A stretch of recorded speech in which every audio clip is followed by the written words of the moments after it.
Richard Garfield, creator of card game Magic the Gathering, and by extension Play to Win, came up with the concept of random in, random out. Long story short, random in is where you pick your set of cards at the beginning of the turn, and then you decide what to do with them once the random information has been given to you. Random out is where you decide to attack somebody, and then you roll dice to decide whether or not it worked. Yes, AI here is the random number. When Helmut S pencil animated this wolf and then got AI to colour and light it, he was using very much a random out. When I used AI to generate 9 watercolour painted folder icons, I was using more random in. Within the realms of 3D art, we find that there's another random where the dice is rolled that many times that the result is kind of predictable. I didn't place every tree on this hillside.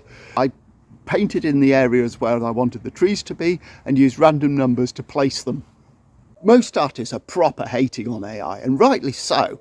Those artists amongst you who have decided to take arms next to those who have lost their water to the server farms for AI, I salute you in your plan to do as the Luddites once did and smash the machinery. I'm not saying you should do it, I'm just saying it won't stop you. And it's not like you can even get away from AI should you want to. I mean, it's like this camera here is probably using a facial recognition to do autofocus based on AI. It's probably doing a noise reduction, and your Blender since 2.8 was already using an AI-powered noise reduction. 3D artists, however, have a slightly different attitude.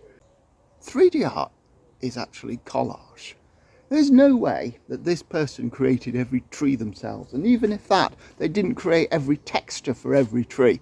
Photos were taken, assets were bought from catalogues. There are also those moments where AI isn't even that random. For example, when it's used to create professional vocals or separate the instruments of a piece of music. And in rebellion to AI vocals, my voice will diversify in volume, pitch, and speed far greater than an AI vocals will ever achieve. Some artists prefer more randomness in their art than others. While some may come up with the idea fully formed and then try to work out how to achieve that in reality, learning tools as they go. Early surrealism, in an attempt to draw from the subconscious, would start with random splats or dripping pendulums that would then be interpreted by the artist. There's a lot of Max Ernst follows this particular kind of pattern with splurges and swipes. And is this how we can use AI within our art as an inspiration which we can then twist and turn to our own? But the approach seems other than that. The approach seems that you want to form your prompt, and maybe if you write enough paragraphs of text, if you make it clear and the computer doesn't just halfway decide it can't really be bothered with what you were saying, then you will be able to achieve that is in your head, and it won't suddenly decide to light it an entirely different way to what was in your head, or that the expression just isn't expressing properly. But it is not just the quantity for which we call AI videos slop. It all has this sludgy quality, which is something that CGI actually always struggles with. CGI struggles with the sloppiness of mud and porridge, and well, AI just does it.